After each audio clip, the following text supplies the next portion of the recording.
Hello, Amael. Welcome. My name is written wrong, but I don't know how to change it. I'm going to leave it for now. That's perfect. Well, first of all, I was seeing all of you talking, I realized how rich of a community we are, and everyone with such a different background and cultural background and religious background. So it makes me very happy to be part of this community and to see how each one of us is so unique and its own way, and the way we practice, the setting we practice. And so, yeah, very happy to be here. So my name is Amael. I'm originally from France. That's where I was born. And I lived in quite different places. And now I'm based in Brazil since 2011. So I'm mainly in Brazil most of the time. And yeah, I'm a CPM, though my formal education was in the States. So that's where I got that title. But my education is coming from many different backgrounds. So I was thinking maybe to talk a little bit about myself, about my experience, my background, and the path that made me become the midwife I am today. As I realized that each midwife is so unique, no? And I myself really love to hear different midwife stories and birth stories. And yeah. So first of all, I'm in Brazil, so I'm not licensed here. So it means that I'm surfing in between illegal and illegal. Brazil is definitely not a midwife-friendly country. It's not a home birth friendly country at all. It's not even a vaginal birth friendly country. So yeah, unfortunately, we have around 60% C-section rate, up to 90% in the private hospitals. So it's kind of a situation we have here. So that's really childbirth education is really even more important, to become an activist. Anything you do outside that C-section box is actually making you an activist. So, well, I live in a place which is quite remote from big centers. I live in center east Brazil, in very small city, around 8,000-9,000 people living here, and it's in the mountains near national park. So we have a very basic medical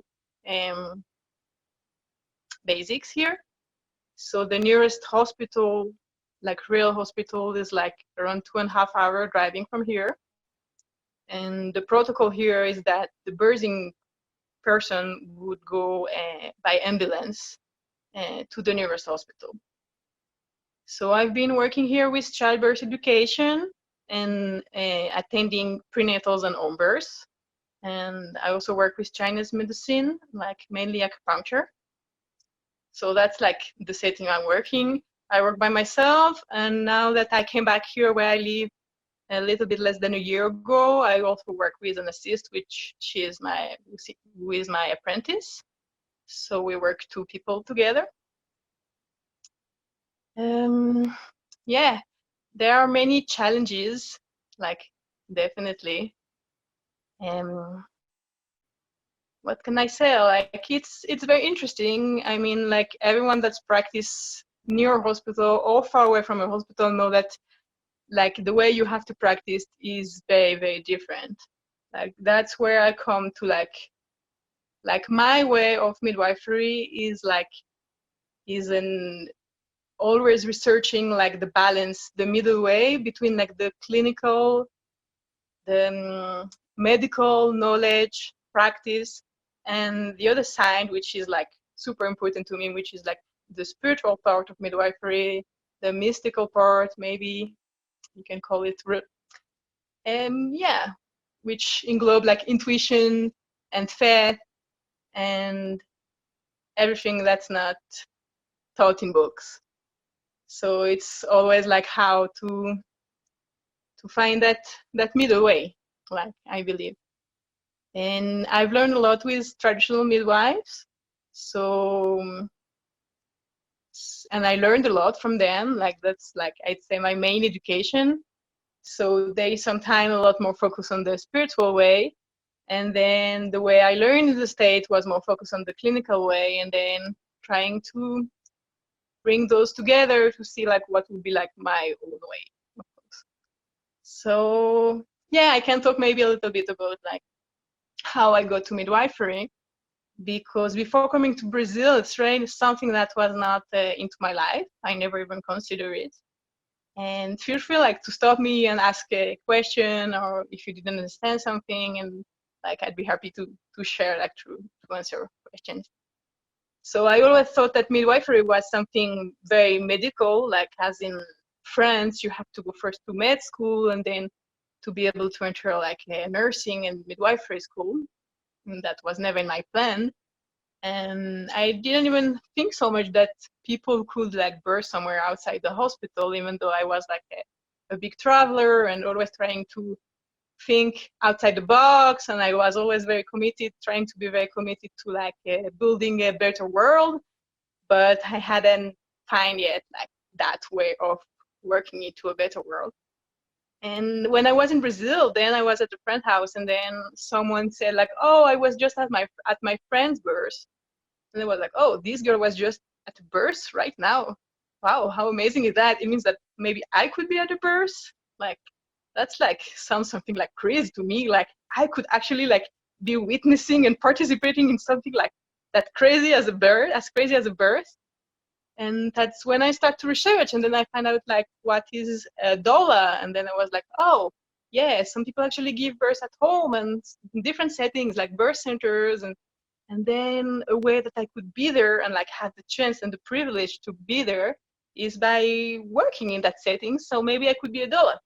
So I did some doula courses, and like as actually at the first day of doula course, I came back home and there was already a woman at my door like, "Oh, I heard you're a doula, and like I'm pregnant, I'm just coming here, and like I need a doula." But like, great, okay. And because of the setting that I live here, so there is no midwife or barely midwife. So people that decided to birth here were sometimes coming, getting midwife from outside. So, or from the city, most of them don't come anymore, or like traveling midwife that would come from far away. So as soon as the first birth that I participated, the midwife didn't arrive in time. So that's how it happened, like slowly that I had to take more responsibility and got really interested into it, and then start learning by myself. Actually, like I think that the first birth that like a midwife was an assisted birth that the couple, I had actually dreamt about them, and they were like, okay, we know you're not a midwife, but we want an assisted birth, and maybe you could come after. And then they were like, maybe you could come during. And they actually were the people that told me, you know you're not a midwife yet, but you're going to be a midwife, and you have to start at some point, and I think it has to be with us. So I was like, okay, if you take responsibility for an unassisted birth, I guess I could be there for you, like in case there's something I can do to help. And then that experience was really like a very strong spiritual experience for me, that I really experienced what I call like what is to be a midwife in the mystical or spiritual level, which was really amazing, and like with a lot of vision, a lot of guidance, and a lot of intuition. And I really understand what it means to be like a birth keeper, like to keep that space safe. And then I also realized like how the hell I was missing a clinical practice and knowledge. And if this woman ended up having a horrible hemorrhage and everything, but at the end everything came out okay. And then I was like, oh, that's great. I really understand this is what I want to do in my life. But now I'm missing like all of the technical part, which is like I'm kind of a learning freak. So like when I like to learn about something, I want to know everything about it. And we all know that in midwifery it's endless. So it's great because like learning freaks can just be learning until the end of the life. So that's a great thing. So after this, I was like, okay, I'm not going to take that responsibility like before a long time before I feel really ready, and that would probably like take so many years. And then my friend that was pregnant just ended up giving birth the next week, and then the midwife didn't arrive.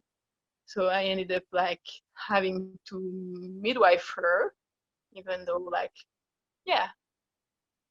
And then the story continued like this for a long time, you know, like the midwife never come, and then this girl is in the middle of giving birth, and I walk in the street, and then I hear shouting, and I go there, and then my friends start getting pregnant, and they're like, you say you're not a midwife, but you're catching all these babies. Of course you're going to catch my baby. And meanwhile, I was just very much trying to learn by myself, of course, like trying to get an online education, trying to do private courses, trying to learn as much as I could, no?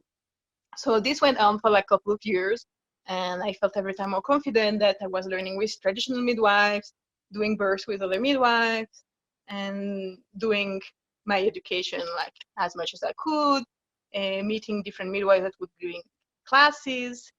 And yeah, and then there was like a turning point that I really decided like that I needed something more formal, um, to get a higher number of births that would give me like a different kind of experience, and also like to get an education that eventually would to work abroad with NGO and things like that. So that's when now live in Ave, which is with a Mexican midwife who live in Brazil, talked to me about Maternidad de la Luz, which is a birth center, MIC accredited school in the US-Mexican border. They're no longer a MIC accredited school, but they used to be. So that's when I decided to go there. And then really like that was a very great experience for me, because I met so many different midwives from different backgrounds, different countries. And then I learned that there is not 1 or 10 styles of midwifery, but like there's as many midwifery styles as there are midwives. So that was really great to have like this, and to humble myself also, to see like how little I knew, even though I thought I knew a lot. And so yeah, and then to this I was in Mexico, and I worked with traditional midwife there. I worked also in birth center, a little bit in a hospital there, and then went back to Brazil to serve my community and do childbirth education. So yeah, that's a very condensed of my story. What an adventure you've been on. How incredible. Different countries and different mentors. Amazing. Yeah. What do you think in learning from traditional midwives and having such a relatively non-traditional entrance to midwifery? Certainly, you know, there are many CPMs who discover their path in the US like you did. But in fact, around the globe, most midwives, they just follow the very academic process that's prescribed in front of them. Like, you know, there's, I don't know how many, 300,000 midwives in Indonesia, and many of them go to midwifery school at 18 because that's what their sister did or that's what their friend did. It's a very common pathway, and they don't actually learn about birth until they start doing births as licensed midwives with full authority. So it's like kind of a backwards process from the way that you experienced it. And from that non-traditional path, studying with traditional midwives, what do you feel like you learned that's the biggest piece of magic, or the biggest piece of, I wish everyone knew this? Mm-hmm. Yeah, sure. Because like that's like I didn't become a midwife for the medical reason, but for the spiritual reason. So it made me understand that birth, it's all about trust. And then what you need to have this trust, like depend on each individual.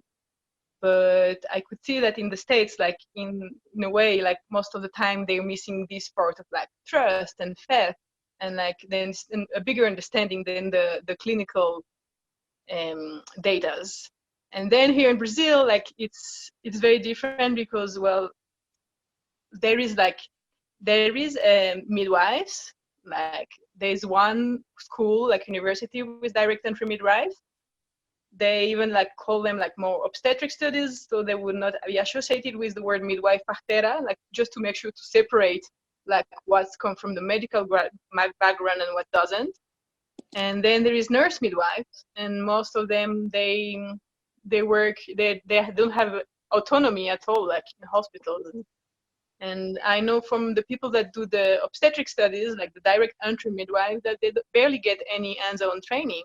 So they just like start learning if they start working by themselves, and most of them are really scared to work by themselves because they never did a thing like this. And like some people would graduate without even having touched a belly, which is like really like crazy. So it's funny like how in Brazil we have also have like traditional midwife, and there is like a new generation of people like more or less my age maybe, which are not licensed, which will come from like each one from a different background and path. Some of them learning only with traditional midwife, a lot of them like me like getting education abroad or different background. And these people like me like are most of the time not very well seen by the medical community, and a lot of them are assuming midwifery like without really a good clinical background. So it's funny like how in the States I was feeling like I'm the one like wanting to show people like how birth is such a physiological event. You have to trust and you have to understand like all the emotional and spiritual component of it. And here like I'm kind of like the other end, like telling people like, yeah, it's good that you trust, that you have faith, but you have to know like physiology and like a minimum of clinical skill. So I'm like being like pushing people or like trying to teach like different things, like just find like this middle way.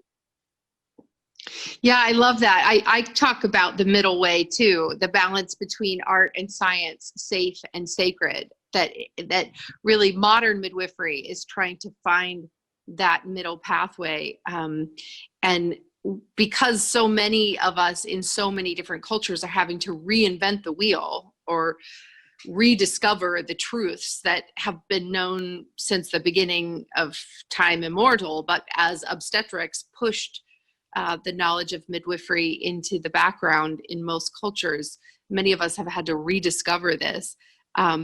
It's like the pendulum keeps swinging. So we go to like super technical medical, and then we go super hands off, and it's like somewhere this pendulum's going to stop swinging, and we'll have found that middle path. I like that analogy a lot. It's such a pleasure to hear from you. I wonder, before you end tonight, if you could give us any insight. Do you still stay in touch with any midwives in France? Do you know what it's like in that culture?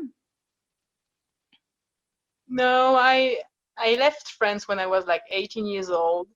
So I don't know really like there. I know a couple of people that are trying like a different path, but they don't know like how, if they will ever be able to practice there. And like a couple of my friends in France that just had like an assisted birth. So I don't really know. Like I'm following on social media like to see like it's there's so not hard a for lot them of like to be able to practice. Yeah, there's not a lot of autonomy. They practice on like as handmaidens to the medical system. Yeah. Wow. Yeah, and the whole birth is really not something socially accepted there, and like they need all kind of insurance and things that most of them are practicing home births are illegal, so let's make their practice really complicated. Yeah. Well, thank you again for joining us. Really, really appreciate you taking your time. It's a pleasure to hear from you and to get another insight into another part of the world. Thank you so much.